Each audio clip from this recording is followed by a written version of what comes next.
థాయిలాండ్లోని Bangkok సిటీలో అక్కడ ప్రభుత్వం ఫ్రీ పబ్లిక్ ట్రాన్స్పోర్ట్ వారం రోజుల పాటు ఇస్తుందన్నమాట. అక్కడ బస్సులు ఎక్కినా, ట్రైన్స్ ఎక్కినా, ఎలక్ట్రిక్ వెహికల్స్ ఎక్కినా, ట్రామ్స్ ఎక్కినా, ఏదైతే పబ్లిక్ ట్రాన్స్పోర్ట్ ఉందో మొత్తం 1 వీక్ ఫ్రీ అంట. ఎందుకు ఈ నిర్ణయం? దానికి ప్రధానమైన కారణం ఎయిర్ పొల్యూషన్. మొత్తం సౌత్ ఈస్ట్ ఏషియన్ నేషన్స్లో హోచిమిన్ సిటీ తర్వాత ఎక్కువగా ఎయిర్ పొల్యూషన్ ఉన్న సిటీ బ్యాంకాక్ అంట. బ్యాంకాక్ దీన్ని తగ్గించుకోవాలని ఎంతో ట్రై చేస్తుంది. స్కూల్స్ అన్నీ మూసేస్తుంది, చాలా స్కూల్స్ అక్కడ.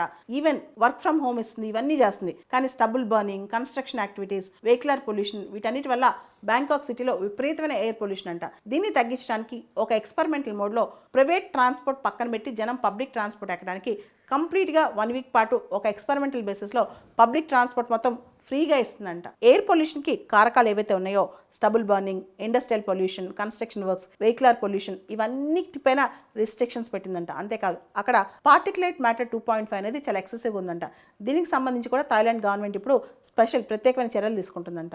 బ్యాంకాక్ అనేది ప్రపంచవ్యాప్తంగా మోస్ట్ పొల్యూటెడ్ సిటీస్లో 7th ప్లేస్లో ఉంది. మన భారతదేశంలోని ఢిల్లీ ఎయిర్ పొల్యూషన్ విషయానికి వస్తే ఢిల్లీ ప్రభుత్వం కూడా ఆడ్ ఈవెన్ స్కీమ్ తీసుకొచ్చింది.